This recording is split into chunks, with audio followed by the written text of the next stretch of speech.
지금은 금리가 더 올라갈 거라는, 채권 가격이 더 떨어질 거라는 두려움이 생기니까 함부로 여기서 들어가서 이걸 받아주질 못하는 거죠. 그러면 사실상 수요가 얼어붙어 있는 케이스가 현재로서는 존재를 한다. 2022년도에는 금리가 올랐는데 시장이 무너졌어요. 올해 상반기는 금리가 올라도 전혀 신경 안 썼거든요. 왜? 브라이트한 미래가 존재하니까. 금리는 이제 매크로는 뭐 이런 이제 생각이 많이 들어오는 건데, 저는 이제 그런 생각이 좀 들어요. 금리가 과연 영향을 안 줬을까? 연준이 스탑앤고라고 하죠. 금리 올렸다 내렸다 올렸다 내렸다 하면 시장이 끌려다니잖아요. 여기서 어설프게 행동을 하면 인플레이션이 안 잡혀요. 그러면 이 인플레이션이 고착화되거든요. 고질병이 돼버리거든요. 고질병 되면 70년대처럼 10년 갑니다. 생각보다 높은 금리가 오래 가게 돼요. 연준이 인플레이션을 잡으려는 의지가 있다는 걸 시장이 좀 믿어주면서 이걸 캐치업을 해주는 게 가장 이제 필요한 대목이 아닌가 그렇게 생각을 하고요. 그런 면에서 저는 인플레이션이 고착화되지는 않을 것 같다. 사실 올해 거시는 끝났고 볼 이유도 없다라고 생각을 했었는데 다시 거시가 중요해진 시기가 와버렸어요. 네, 거시에 의해서 두들겨 맞았습니다. 특별히 금리에 의해서 두들겨 맞았는데 연준은 총자산을 계속 줄이고 있음에도 불구하고 금리가 계속 이렇게 튄다. 여러 가지 이유가 있겠지만 어떤 이유를 우리가 상정해봐야 할까요? 이제 진짜 여러 가지 이유가 있을 텐데요. 수급에 대한 말씀을 해주시는 부분은 일정 부분은 작용을 하는데 그것보다는 지금 심리가 큰 것 같아요. 그러니까 수급 같은 경우는 예를 들어 이런 거죠. 그냥 프레임워크만 딱 놓고 보면은 그 미국의 국채를 살 수 있는 수요는 여러 가지 수요가 존재하는데 첫 번째는 이제 외국계 은행들이잖아요. 외국의 중앙은행들이 사주면 되는데 중국이랑 러시아라는 굉장히 큰 고객들은 이제 들어오질 않고 있고요. 그리고 이제 두 번째는 그 러시아에 대한 자산 동결을 발표를 하면서 이걸 갖다 우크라이나를 주겠다 이런 얘기가 지금 또 나오고 있잖아요. 그럼 사실상 미국 국채를 보유했었을 때는 한순간에 다 뺏길 수도 있다는 두려움은 가질 수가 있어요. 그렇게 됐었을 때는 다른 중앙은행들도 살 때 미국의 국채를 조금 덜 사는 리스크가 생겨날 수가 있죠.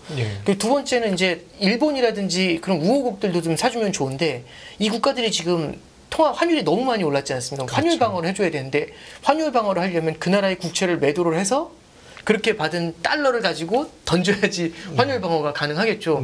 그러다 보니까 이제 아무래도 해외에 있는 중앙은행들이 미국의 국채를 사는 수요가 좀 줄어든 게 1번이고요. 그리고 이제 두 번째는 미국의 연준이 양적 완화를 통해서 사줘야 되는데 지금 이 양적 완화를 해줄 상황은 아니죠. 이제 인플레이션이라는 게 너무 좀 강하지 않습니까? 이제 이건 비유하자면 이런 것 같아요. 그러니까 홍길동이라는 환자가 있는데 홍길동이라는 친구가 머리가 되게 아파요. 두통이 되게 심한데 두통이 심할 때마다 단 걸 먹으면 좀 나았다는 거죠.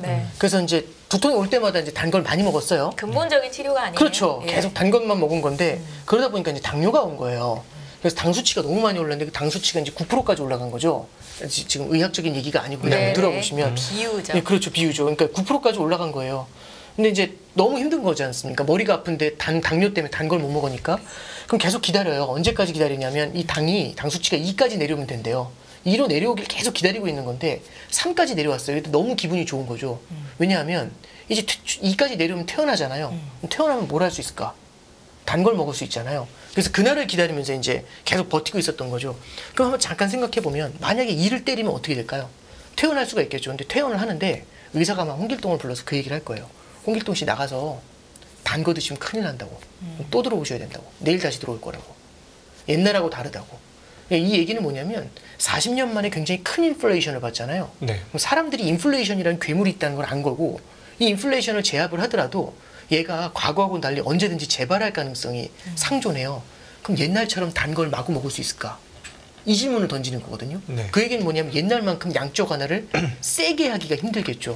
그럼 양적 완화라는 건 장기 국채를 사들이면서 장기 국채의 금리를 눌러주는 거예요. 조금 어려운 표현을 하면은 텀 프리미엄이라는 걸 눌러주는 거죠. 뒤에 한번 설명을 해드리겠지만 걔를 눌러주는 효과가 있는 건데 문제는 얘를 누르는 양적 완화라는 게 앞으로는 쉽지 않을 거다라는 생각이 들면은 눌렀던 효과만큼이 올라오는 일이 벌어지게 되겠죠. 그리고 그 기저에는 뭐가 있냐면 일본이 마이너스 금리로 잡아당기는 게 있었을 텐데 엔캐리 트레이드로.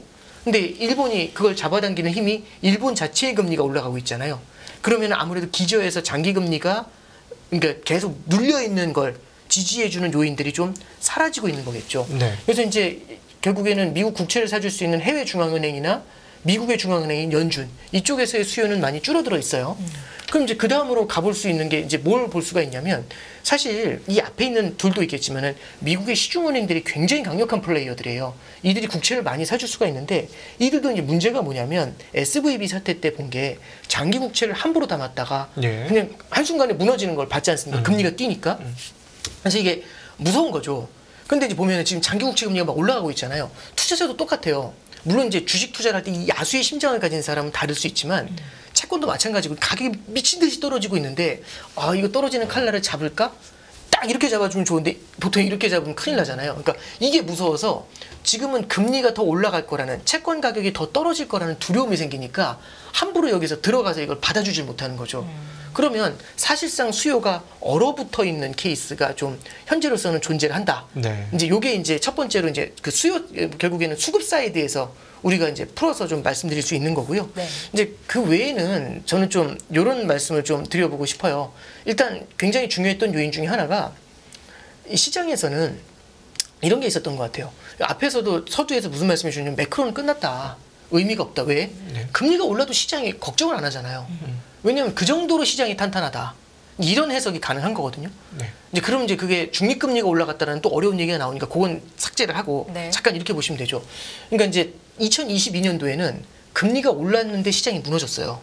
근데 올해 같은 경우 올해 상반기는 금리가 올라도 전혀 신경 안 썼거든요. 가지고 금리 오르는 거 아무 상관없다. 왜? 브라이트한 미래가 존재하니까. 그래서 금리 오르는 거 크게 신경 안 쓰다 보니까 금리는 이제 매크로는 볼 거 없어. 이제 이런 이제 생각이 많이 들어오는 건데 저는 이제 그런 생각이 좀 들어요. 금리가 과연 영향을 안 줬을까? 과연 영향을 안 줬을까? 이런 케이스가 있는 것 같아요. 예를 들어서 저한테 이제 이런 주문을 하는 거죠. 제가 이제 엽기를 들어요. 엽기를 드는데 제가 한도가 10kg짜리를 들으면 맥스예요. 네. 더 이상 들 수가 없어요. 이제 너무 이제 항상 최대 파워로 들으면 10kg예요. 근데 이제 곽 부장님이 얘기하시는 거죠. 아, 헌영아, 저기 15kg 들어서 5분만 버티면 1,000만 원 줄게. 이런 거죠. 가정을 하는 거예요. 1,000만 원 줄게. 15kg 들으니까 숨이 턱에 차. 근데 1,000만 원 받아야 되잖아요. 그래서 도저히 견딜 수 없는 거지만 초인적인 힘을 발휘해서 계속 하면서 버티고 있는 거예요. 그래서 15kg를 버텼거든요. 그랬더니 이제 그 곽 부장님이 얘기하시는 거죠. 와, 너는 이제 15kg에도 끄떡도 안 하는 강한 사람이 됐구나. 이런 거죠. 집에 가면 누웠죠. 한 3일 누워있겠죠. 이게 무슨 얘기냐면 이런 것 같아요. 뭐냐면 시장에서는 지금의 금리가 높으면 못 견뎌야 되잖아요. 근데 이런 경우가 있어요. 금리가 내려올 거라는 믿음이 있으면, 금리가 내려올 거라는 그 믿음이 되게 강하면. 근데 네. 한 가지 이런 게 있습니다. 지난 20년간의 패턴을 보면 미국이 기준금리를 올릴 땐 천천히 올려요. 내릴 때는요 굉장히 빠르게 내려요. 네. 다시 올리면 천천히 올리는데 내릴 때는 굉장히 빨리 내려요. 이 패턴이 반복된 거죠. 예. 그러면 금리 인상의 거의 마지막 사이클이면 그 다음에 우리는 뭘 기대할 수 있을까요? 빠른 금리 인하. 그렇죠. 예. 엄청난 속도의 빠른 금리 인하, 내년 말에 3%까지 낮출 수 있다는 기대가 있었던 거거든요. 그러면 금리가 1, 2%가 그러니까 200bp 이상의 금리 인하가 일어나요. 그럼 그 시장에 어마어마한 유동성 공급이 일어날 수 있고 이거는 자산 시장을 한 번 더 뜨겁게 달굴 수가 있잖아요. 그럼 시장에서는 이런 거죠. 그 흐뭇함이 기다리고 있는 거지 않습니까? 그럴 때는요 금리가 올라가도 걱정이 없어요. 왜냐하면 올린 만큼 내려줄 거니까. 그러니까 스키장에 우리 스키 갖고 올라가잖아요. 걸어서 올라간다고 생각해 보시면 너무 힘들겠지만 조금 더 올라가도 괜찮아요. 내려올 때 더 짜릿하거든요. 그게 스릴이 돼요. 왜냐하면 내려온다라는 믿음이 존재하면 그 자체가 스릴이에요. 내려올 수 없다면 지옥이죠.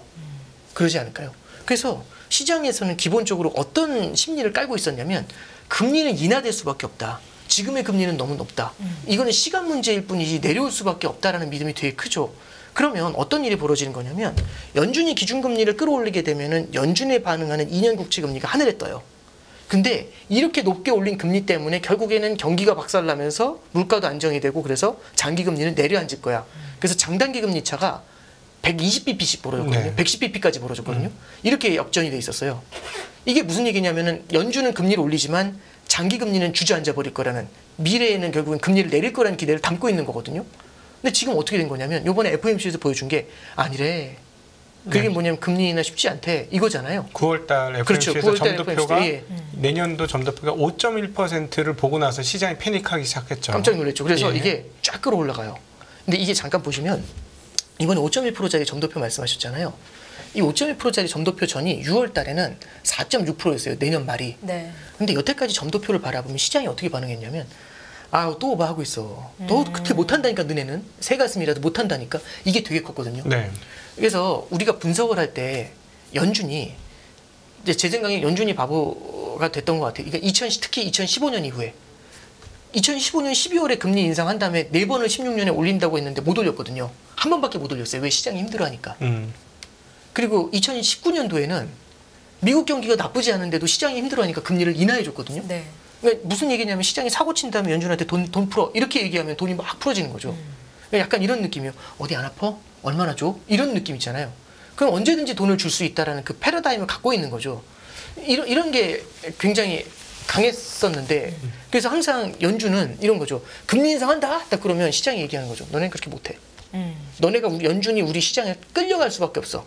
너네는 답이 없어. 이게 되게 컸거든요. 네. 근데 21년도 말부터 한번 보면 21년도에는 연내 테이퍼링을 한다고 했어요. 시장 안 믿었거든요. 어떻게? 근데 연내 테이퍼링을 했어요. 21년도 11월에. 네. 그리고 2022년 작년에는 저는 75bp씩 4번 올릴 거라고 상상도 못했습니다. 그렇죠. 예. 그렇게 세게 올릴 거라고 생각도 못했거든요. 근데 처음에 다들 그랬죠. 못한다니까. 그렇게 올렸음에도 불구하고 연준 기준금리가 4.25에서 4.5까지 갔거든요. 그때부터 전망이 어떻게 나오냐면 다 왔어. 이제 얘네 못해. 더하면 큰일 나니까 얘네 못해. 그럼 금리 인상이 끝나잖아요. 그럼 뭐가 기다리고 있냐면 빠른 속도의 금리 인하가 기다리고 있죠. 왜냐면 역사가 얘기해 주거든요. 20년간의 패턴이. 올릴 땐 천천히, 내릴 땐 화끈하게. 예. 그러면 걱정할 게 아무것도 없는 거지 않습니까? 네. 그래서 결국에는 장기 금리를 갖다가 이게 결국에는 시장에서는 연준이 우리한테 항상 끌려올 수밖에 없어. 너네가 그렇게 치는 건 뻥카에 불과해. 이렇게 얘기를 했던 건데 지난 6월 달에도 딱 찍었거든요. 4.6을 찍었거든요. 내년 말에. 근데 그때가 아직 SVB의 잔흔이 좀 상흔이 좀 남아 있었어요. 잔재가.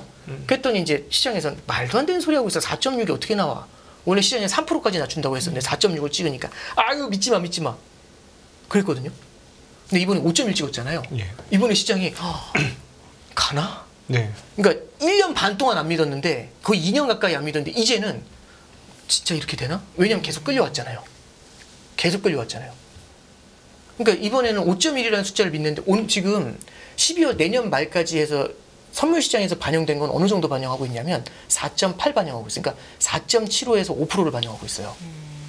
그러니까 연준의 기대에 연준이 선언하는 거에 시장이 딸려가고 있어요. 그러면 시장이 결국엔 어떠냐면은 연준을 우습게 보면서 내려왔잖아요. 장기 금리가. 이게 아니네 하면서 올라오고 있는 이제 그런 단계라고 보시면 됩니다. 그러니까 9월 FOMC 이후로 시장이 연준을 믿기 시작했다라는 말씀이신 건데 네. 그러면 앞으로 얼마나 더 힘들지가 걱정이네요. 근데 이제 이런 걸 보면 될 것 같아요. 믿기 네. 시작했다라는 표현보다는 믿는 사람들이 늘어났다라는 늘어나고 해석이 있다. 더 맞는 것 같은데 그럼에도 불구하고 여전히 그 기대는 있어요. 뭐냐면 이게 오늘이 고점이다. 금리의 고점. 오늘이 금리의 고점이다. 오늘이 금리의 고점이다. 오늘이 금리의 고점이면 어마어마하게 우리가 수익을 낼 수 있잖아요. 왜냐하면 금리는 내릴 때 크고 빠르게 내린다니까요. 화끈하게 내려준다니까요. 그럼 오늘이 고점이면 지금은 힘들지만 오늘 제대로 찍고 들어가면 큰 돈을 벌 수 있잖아요. 그러지 않나요? 그러니까 그 패턴이 너무 많이 학습돼 있는 거예요. 그 패턴이. 이번에도 그 패턴이 맞을 거죠. 그러면 어떤 일이 벌어지냐면 시장이 작년에는 금리가 올라갈 때 이게 흔들렸거든요. 네. 올해는 이제 금리가 올라갈 때 시장이 옆으로 기어요. 거의 다 오긴 왔는데. 근데 이 금리가 올라가다 이렇게 살짝 꼬리를 말잖아요. 오늘이 고점이다 하면서 쫙 뛰어요. 그러다 또 이제 또 올라가면은 또 옆으로 기어요. 그러다 금리가 또 꼬리를 살짝 말잖아요. 오늘이 고점이다 하는데 쫙 올려요. 그러니까 패턴이 이 뭐라고 해야 되죠? 금리가 살짝 꺾일 때마다 밀어 올리는. 그래서 오늘도 보시면 4.88까지 올라가다가 10년 국채 금리가 요게 꼬리를 살짝 말아서 한 4.8이 이렇게 내려오니까 또 시장이 쫙 밀어 올리잖아요. 오늘이 고점이다. 그래서 여전히 바이더 딥에 대한 심리가 굉장히 강하게 남아 있어요. 바이더 딥에 대한 심리가 남아 있으면 인플레이션을 제압하기가 굉장히 어려워집니다. 이게 자산 가격을 자극하는 효과가 있거든요. 지금부터는 그래서 도대체 10년물 국채금리, 뭐 5년물 국채금리, 30년물 미국의 국채금리가 어디까지 갈지를 한번 우리가 그 브레인스토밍을 한번 해봐야 될 것 같아요. 예. 왜냐하면 올해 뭐 5.6이나 한 번 더 올려서 5.6이 가든 뭐 그 이상이 가든 뭐 5.75가 가든 가고 그 그다음에 내년은 5.1%잖아요. 네. 그럼 내후년은 네. 4% 중반으로 다시 떨어지는 거 아니에요? 네. 그러면 10년물 금리가 어디까지 가야지 합당하며 레인지로 봤을 때 어디 이상 올라가면 뭔가 이상하다라고 봐야 되는 시점이 있을 것 같거든요. 네. 그러니까 예를 들어서 지금 10년물이 6% 되는 건 좀 웃기잖아요. 네, 뭐 이제 그럴 수도 있죠. 그건 예. 말이 안 되지 않습니까? 내년도에 5.1이고 기준금리가 그다음에 예. 뭐 4.5 뭐 이렇게 가면 네네네. 지금 뭐 10년물이 아무리 장기물이라고 해도 한 6%씩 간다는 거는 조금 뭔가 말이 안 돼. 계속 앞으로 3년간 금리가 떨어지긴 할 테니까. 예. 근데 예. 우리가 이제 이렇게 볼 필요가 있는 것 같아요. 뭐냐면 이 마켓을 이게 그 금리를 바라볼 때 연준에서 찍는 금리는 단기 기준금리잖아요. 그렇죠. 그래서 이제 뭐냐면 참 제가 나올 때마다 이게 이래서 욕먹는 건데 제일 중요한 건 이제 금리를 볼 때 단기 기준 금리를 볼 때는 뭐가 있냐면 단기 실질 중립 금리라는 게 있어요. 인플레이션을 쭉 뺀 그게 지금 한 0.5 정도 되고 그 다음에 인플레이션 목표치가 2.0이거든요. 그래서 두 개를 합치면 2.5예요. 그래서 연준 점도표 보면 맨 끝에 롱거런이라는 게 있거든요. 이게 장기적인 실질 중립금리, 장기적인 중립금리예요. 그래서 2.5, 그러니까 아까 0.5에다 2를 더해서 2.5가 된다고 말씀드렸잖아요. 얘는 단기금리예요. 하루짜리. 하루짜리 금리가 중장기적으로 어디로 수렴하느냐 이거거든요. 근데 이게 이제 수렴을 어떻게 하느냐에 따라 다르지만 첫째는 뭐가 있냐면 요 놈이 좀 올라갈 것 같다고 보는 사람들이 있어요. 왜냐하면 옛날에는 2.5만 돼도 시장이 되게 힘들어했거든요. 근데 지금 2.5에 끄떡을 안 하는 거예요. 네. 그러면 이게 10살짜리는 10kg만 들어도 너무 힘든데 지금 20살이 되니까 20kg를 들어도 되는 거예요. 그러면 10kg가 아니잖아요. 그럼 2.5가 아니라 3.5를 봐도 되는 거 아니야? 라고 얘기하는 연준 위원들이 있어요. 그래서 롱거런에 보내면 3.5 찍은 사람이 있어요, 이번에. 네. 그거 소름 끼치더라고요. 그럼 일단 단기 금리는 단기 실질 금리 더하기 인플레이션 기대 요 두 개예요. 예. 그래서 2.5가 현재 돼 있어요. 그다음에 이제 장기는 네. 요 두 개에다가 플러스 텀 프리미엄이라고 해서 기간 프리미엄을 붙여요. 이 기간 네. 프리미엄이 어려운 게 아니라 예를 들어 이런 거죠. 정기예금을 하시는데 은행에 1년짜리 정기예금을 금리가 높아야 되나요? 아니면 5년짜리 금리가 높아야 되나요? 5년짜리가 높아요. 왜요? 이렇게 물어보는 거죠. 왜냐면 미래는 오래 묶이니까 불확실하니까. 미래가 불확실하잖아요. 그렇잖아요. 그래서 보통 일반적으로 보면은 1년보다는 5년 금리가 높아야 돼요. 그게 뭐냐면 텀 프리미엄이 기간 프리미엄이라고 생각하시면 돼요. 왜냐면 그 기간만큼 잡히니까 더 줘요. 네. 이거거든요. 그만큼 더 잡히는 만큼. 근데 금융위기 이후에는 분위기가 어땠냐면 인플레이션 끝났어. 네. 디플레이션밖에 안 남았어. 금리는 올라올 수가 없어. 경기는 올라올 수가 없어. 이거는 추세적인 영원한 저성장이야. 이런 얘기가 나와요. 그럼 어떤 일이 벌어지냐면 오늘 금리가 제일 높을 걸? 이런 거예요. 그러면 장기 금리도 누워요. 네. 그래서 단기 금리가 높아도 장기 금리가 누워버리거든요. 그러면 기간 프리미엄이 없는 거예요. 그래서 우리나라도 참 신기했던 게 어떤 때는 3개월, 6개월, 1년, 3년, 5년 금리가 똑같아요. 2.2 이런 식으로. 네. 2.2, 2.3 바로 떨려요. 그래서 이런 거는 미래에 대한 성장이나 인플레이션에 대한 두려움이 아예 없는 거예요. 네. 근데 여기서 이제 뭐가 있냐면 이 기간 프리미엄은 금리 언제 올라갈까? 아까 정확히 답을 해주신 거거든요. 뭐라고 하셨냐면 불확실하니까요. 네. 불확실성이 커지면 돼요. 그러면 한번 보죠. 금리에 대한 불확실성은 뭐가 주냐? 첫 번째는 성장이라는 게 줄 수 있어요. 옛날보다 성장이 탁탁 튀면서 세게 나올 수 있죠. 미국의 성장이. 왜냐하면 미국은 성장을 할 때 금융위기 이후에는요. 미래의 소득을 땡겨와서 성장했어요. 그 얘기는 뭐냐면 부채를 늘린 거예요. 부채를 늘린다는 건 미래의 소득을 땡겨서 지금 질러버린다는 얘기거든요. 근데 그게 지금 왁자지껄 소리가 나오고 있잖아요. 재정 적자가 너무 크니까. 그럼 미래 소득을 땡겨오는 게 이제 어느 정도는 한계가 되니까 이 눈치 보이잖아요. 그럼 어떻게 하냐면 이게 미래 소득을 땡겨서 소비를 이어왔는데 그게 어려우면 허리띠를 졸라매야 되잖아요. 근데 이게 쉽지 않으면 뭐 하냐면 다른 나라 걸 뺏어와요. 그게 IRA 같은 거거든요. 다른 나라의 성장을 네. 가지고 오잖아요. 그래서 우리 미국의 공장이죠. 이제 이런 얘기를 하는 거잖아요. 그러면 미국의 공장을 짓게 되면은 그러니까 저기 2분기, 3분기 성장 보면은 GDP 보면은 설비 투자가 엄청 올라왔어요. 저도 그거 보고 이게 IRA 효과가 벌써 나오네. 그러니까 저도 물론 좀 더 통계 자료를 봐야 되겠지만 저 GDP 나와 보면은 3분기도 설비 투자 세게 나오거든요. 네. 그리고 오늘 어제 저녁에 발표됐던 졸츠 뭐 채용 보고서가 다시 튀었어요. 네. 예. 그러니까 이게 잠깐 생각해 보시면 신흥국의 일자리가 생길 게 미국으로 와서 생기는 거잖아요. 그럼 신흥국의 임금하고 미국의 임금하고 어디가 높을까? 미국의 임금이 높겠죠. 그럼 이 임금이 올라간 만큼의 물가에 전가가 될 거잖아요. 네. 그러면 성장이 튀어오르는 불확실성도 큰 거고 물가가 또 튀어오를 수 있는 불확실성도 큰 거예요. 네. 옛날에 비해서. 그럼 불확실성이 크게 되면 더 많은 프리미엄을 요구하겠죠. 네. 요즘 보면은 채권 시장의 변동성이 되게 높다고 하잖아요. 뭐 장난 네. 아니죠. 네. 그러면 미래가 어떻게 될지 모르는데 프리미엄을 저 같으면 요구할 것 같은데요. 네. 그래서 턴 프리미엄이 올라가요. 그 턴 프리미엄이 어디까지 올라갈지를 봐야 돼요. 네네. 예. 그래서 우리가 어떤 금리가 정답이다라고 볼 수 있는 건 아닌 것 같고요. 기준금리를 그렇게 낮춰놓더라도요. 인플레이션이 세면 장기금리가 꽤 네. 높게 오랫동안 버틸 수가 있습니다. 우리는 여태까지는 계속 이 장기금리가 기준금리 레벨까지 항상 눌리는 것만 봐왔기 때문에 예, 그런 케이스인 것 같고요. 저는 좀 그 생각을 하는 게 조금 좀 당혹스럽게 들리실 수도 있겠지만 이런 것 같아요. 그러니까 시장이 너무 이제 연준에 대해서 바라보고 있는 시장의 시각이 너무 좀 뭐라고 해야 될까요? 좀 많이 우습게 본다? 그래서 연준이 뭘 얘기해도 안 믿어요, 잘. 그래서 지금 이제 조금씩 믿기 시작을 한 거거든요. 그럼에도 불구하고 다 왔어. 그 인식의 저변이 이거잖아요. 아, 이렇게 금리 높으면 다 죽어. 쟤네가 질 수밖에 없는 게임이야. 이게 치킨 게임이나 다른 것도 없는데 다 죽어. 그래서 연준은 더 못 올려. 끝났어. 더 이상 못 할 거야. 왜냐하면 경기가 박살날 수 있어. 뭐 국채 시장이 흔들릴 수 있어. 근데 지금 계속 뭐 3.8이 끝이야라고 했는데 깨지고 4.0이 끝이야 깨지고 4.1, 4.3, 4.5, 4.7, 4.8 이렇게 계속 깨져 올라오고 있거든요. 네. 예. 근데 그 마디마디마다 계속해서 그 기대가 살아 있잖아요. 그럼 여기서 예를 들어서 5라고 한번 해볼게요. 근데 5가 사실상 5면 끝이야. 이걸 모두가 공감해요. 그럼 5를 때리는 순간 어떡할까요, 시장이? 너무 좋아할 것 같지 않으세요? 끝이면 네. 끝이잖아요. 끝을 안 열어주려고 하겠죠. 그러니까 끊임없이 오른다는 게 아니라 네. 시장이 와 이게 답이 없겠네라고 생각할 때까지 금리가 끌어올려질 수가 있겠죠. 왜냐하면 계속 시장이 버티게 되잖아요. 네. 계속 이제 금리가 내려올 거라는 기대를 계속 땡겨오잖아요. 네. 그러면 이 자신감 때문에 계속 버티게 돼요. 네.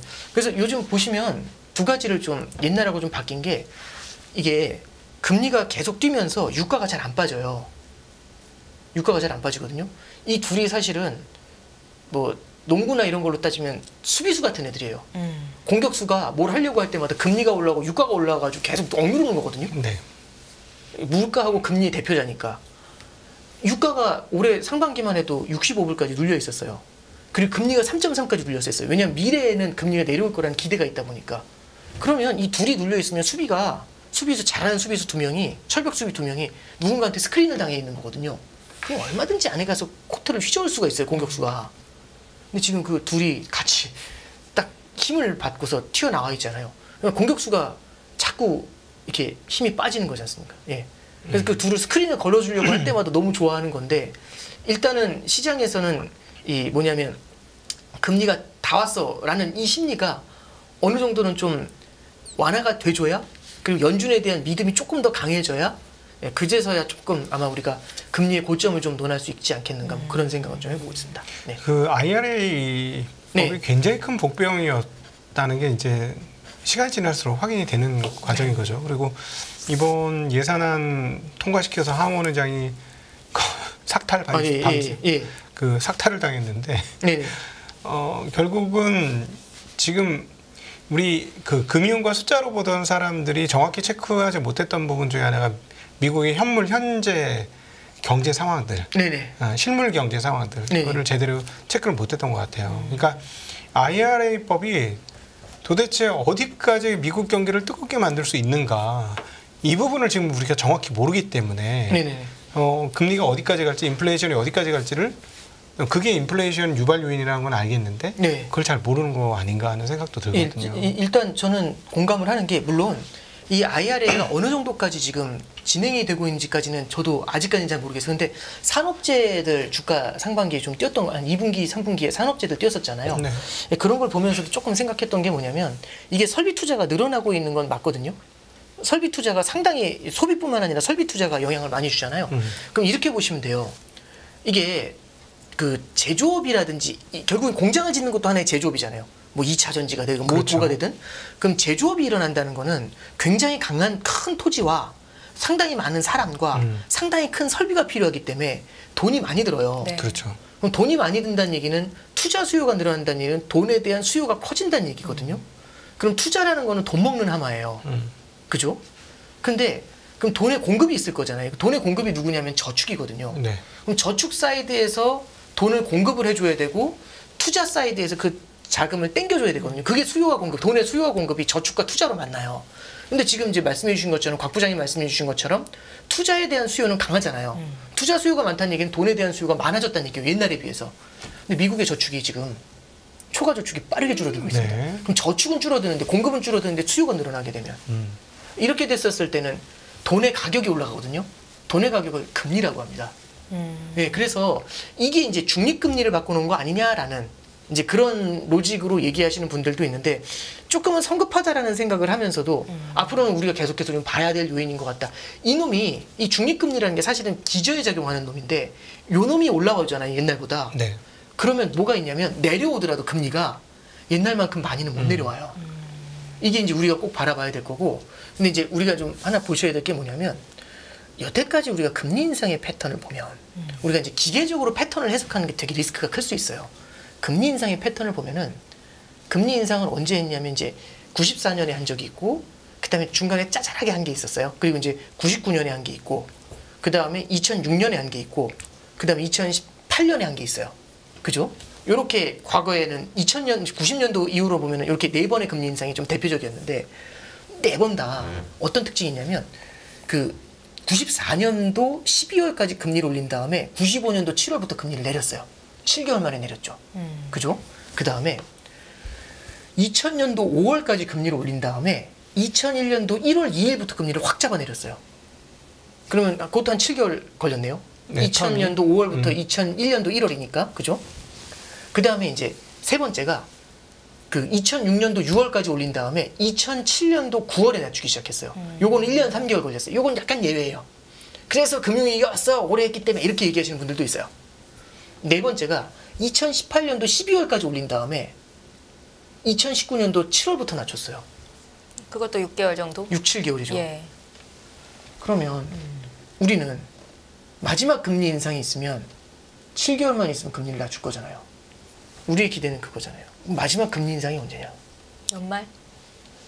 만약에 연말에 안 하고 이번이었다. 그럼 마지막 금리 인상이 7월이었던 거잖아요. 9월, 9월. 아, 7월. 7월에 네. 9월에 동결했으니까 네, 여기 앞으로 안 한다면 네. 앞으로 안 한다면 그럼 7월에 7도 하면 얼마죠? 아 죄송합니다. 잠시만 돼서 내년 2, 3월? 네. 그럼 그렇게 금리 인하를 해야 되는 거잖아요. 테크니컬리만 기계적으로 해석하면. 네. 왜냐면 과거의 금융위기는 예외고. 근데 이렇게 해석하시는 거는 제 생각에 리스크가 좀 있는 것 같고요. 중요한 거는 반응인 것 같아요. 2018년도 12월에 기준금리 인상을 멈췄거든요. 근데 그때 기준금리 인상 멈출 때 시장 분위기가 어땠냐면 초토화돼 있었어요. 2018년도 12월에 진짜 분위기 안 좋았죠. 그렇죠. 그러면서 뭐라고 했냐면 연준을 믿었어요. 뭐냐 와 연준 많이 올리겠다. 이 생각을 되게 많이 했었고 파월도 더 가야 된다. 내년에도 금리 올린다. 고고고 이거였거든요. 시장이 겁에 질려 있었고 채권 시장이 완전 박살이 났었어요. 그게 2018년도의 기억이고 그 다음에 2000년도 5월 달에 금리 인상을 멈춘 다음에 2001년도 1월부터 낮췄다고 했잖아요. 2000년도 3월부터 해서 2001년도 초까지 닷컴 버블이 붕괴됐어요. 그리고 2000년도 5월 달에 기준금리 6.5로 올린 다음에 멈췄는데 그때 다들 뭐라고 하냐면 7.5 간다고 믿었어요. 금리 인하는 무슨 7.5 간다고 믿었거든요. 94년도에도 비슷했어요. 근데 이게 뭐가 딱 하나 차이가 나냐면 그 어느 시기에도 마지막 금리 인상을 했을 때 7개월 후에 금리 인하 한다고 얘기가 나온 적은 없었어요. 네. 단 한 번도 없었던 것 같아요. 근데 지금 어떠냐면 금리 인상을 멈추는 순간 우리는 알고 있거든요. 7개월 후에 낮출 거라고. 그렇게 믿는 순간 그렇게 안 되는 거죠. 예. 그래서 이제 너무 이렇게 해석하시면 될 것 같아요. 제가 선생님인데 옆반 선생님, 우리 반 선생님. 근데 제가 학생들 너무 막 강하게 막 혼내는 거예요. 냉전을 하는 거죠, 학생들하고. 그랬더니 이제 곽 선생님이 저한테 얘기하는 거죠. 오 선생님, 언제까지 그럴 거야? 언제까지 이렇게 학생들을 힘들게 할 거야? 그랬더니 제가 이제 답을 하는 거죠. 10월 31일까지입니다. 1번. 2번, 11월 30일까지입니다. 3번, 12월 31일까지입니다. 4번, 정신 차릴 때까지 해야죠.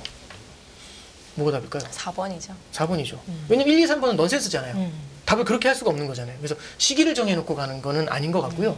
시기를 정하는 것보다는 시장이 연준을 믿어야 되는데 연준이 무엇을 믿냐면 인플레이션을 제압하겠다는 연준의 의지를 믿어줘야 돼요. 그러면 연준은 과연 물가를 잡을 수는 있는 거예요? 잡겠죠. 그게 하이어 포로 온 건데 파월이 얘기하잖아요. 하이어 포로 온 거 몇 번 얘기했냐고 내가.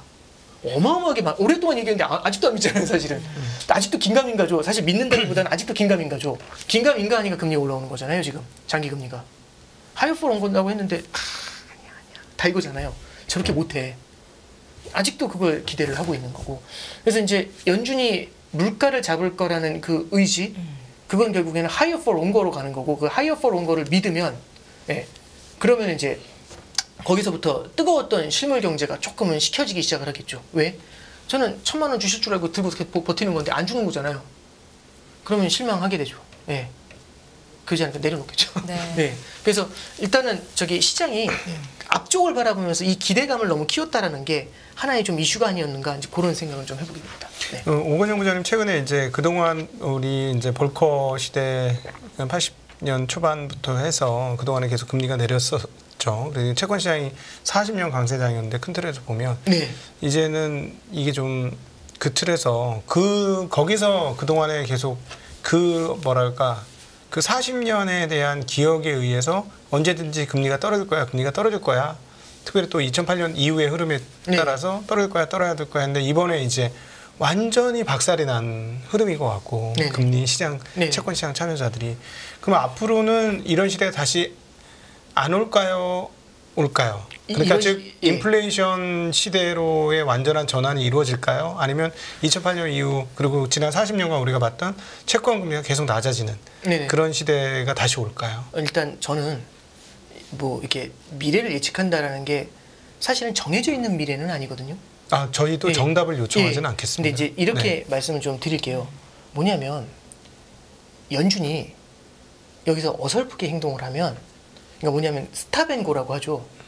성장 바라보면서 아니면 금융 안정 바라보면서 그 물가 잡는 거를 좀 느슨하게 하면서 막 금리 올렸다 내렸다 하면 시장이 끌려다니잖아요.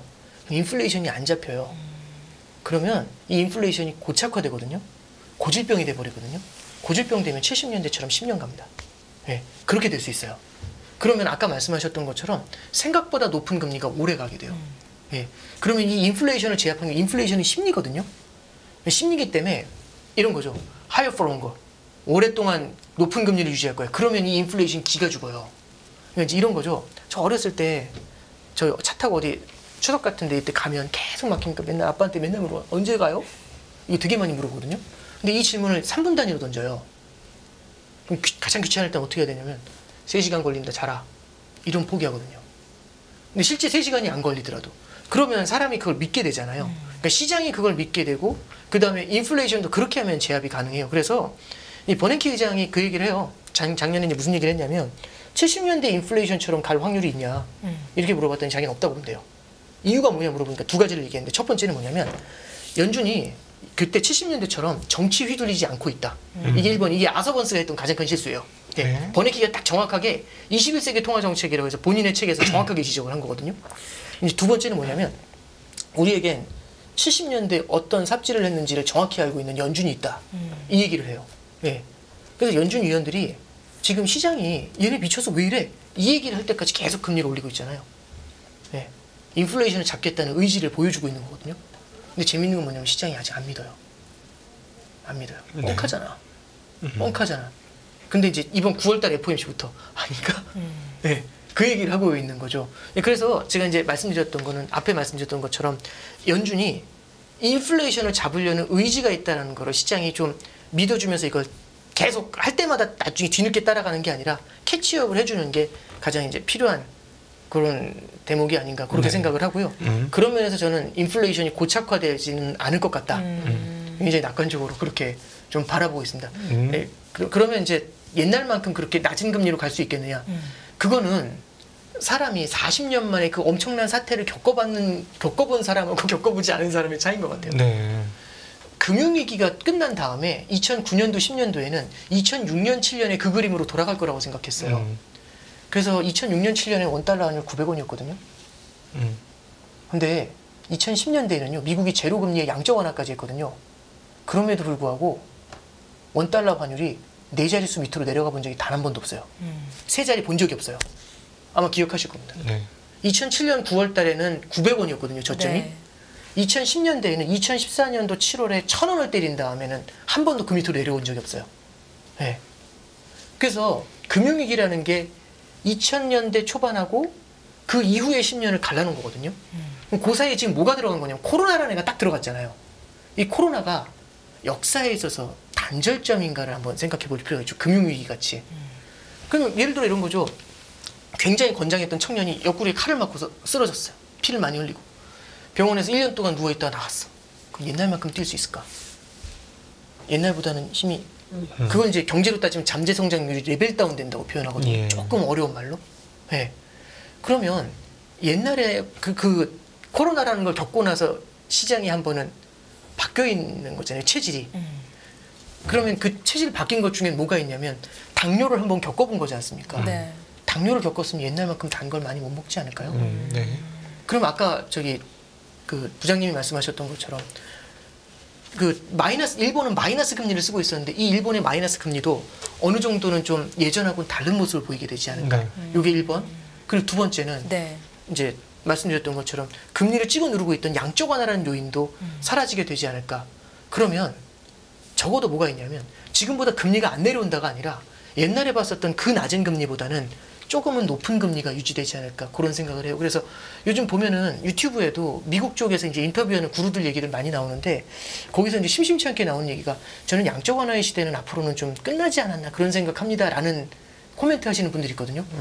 저는 상당 부분 공감을 하고 있습니다. 네. 네. 그래서 이 higher for longer 라는 게 계속 올라가요라고 해석할 수도 있겠지만 그것보다는 예를 들어서 지금 금리가 5.25에서 5.5잖아요.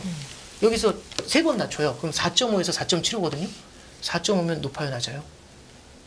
높은 것 같은데요? 네, 높은 것 같죠. 3.5면 높을 것 같지 않으세요? 그러니까 higher for longer라는 거는 옛날에 비해서 그러니까 뭐냐면 지금보다 높아져요가 아니라 옛날에 그 바닥에 있었던 금리보다 높은 레벨의 금리로 오랜 기간 이어질 가능성도 있어요. 이런 쪽으로도 해석을 해볼 수 있지 않나 그런 생각을 해봅니다. 팀장님, 시간이 많이 여의치가 네네. 않아서 시청자 여러분들이 좀 궁금해하실 내용을 마무리로 좀 듣고 네네. 싶은데 자산 배분은 어떻게 해야지 좀 손실을 줄이고 수익을 늘려갈 수 있을까? 그 예. 부분이 궁금하실 것 그러니까 같거든요. 이제 저는 이제 자산 배분 사이드에서 좀 말씀을 드리면 뭐 이것도 여러 가지 좀 얘기들이 있겠지만 이런 걸 좀 보면 좋을 것 같아요.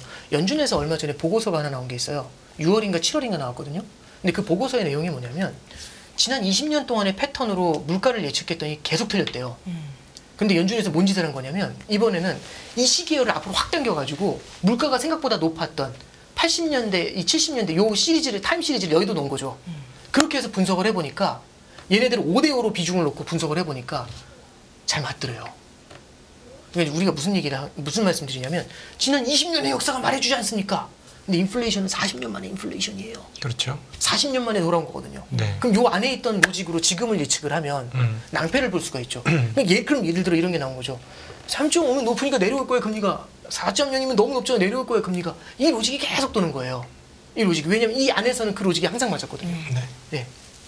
근데 그 앞에서는 그게 안 맞았던 로직일 수 있거든요. 그래서 저는 뭐냐면 과거의 로직을 갖고서 지금의 딱 테크니컬에 끼워가지고 투자를 하잖아요. 그렇게 투자하는 게 되게 어렵다. 예, 어려울 수 위험하다. 있다는 얘기죠. 예, 그러니까 위험하다는 말씀은 그렇게 될 수 있지만 안 될 수도 있다는 얘기잖아요. 미래를 모르기 때문에 분산 투자하는 거거든요. 그래서 저는 미래를 볼 때 항상 과거를 갖고서 미래를 예측하는 경향들이 되게 강한데 그러니까 2, 4, 6, 8, 10, 12 그다음에 14 나올 거라고 할 거잖아요. 16, 18, 20 할 때는 다 소리 질러요. 왜냐면 2씩 늘어나는 거 다 아니까. 근데 거기서 갑자기 21 이렇게 바뀌어버리면 패턴이 바뀌어버리면 그러니까 최근에 본 게 아니라 그 이전의 패턴이 등장하게 되면 상당히 당혹스러울 수 있죠. 그래서 저는 이렇게 인플레이션이라는 패턴이 있었던 그 시기에 있었던 자산들에 대해서도 우리가 관심을 가지면서 바라볼 필요가 있는 것 같아요. 예를 들어서 금리가 올라가는데 보통 달러 강해지고 하면 유가가 빠져야 되잖아요. 그렇죠. 탄탄하게 버티잖아요. 네. 그럼 누워있던 수비수들이 뛰어 올라오는 거고 우리가 못 봤었던 금리로 돌아오고 있고 이런 얘기들을 보면은 과거의 패턴이 앞으로도 계속해서 워킹한다?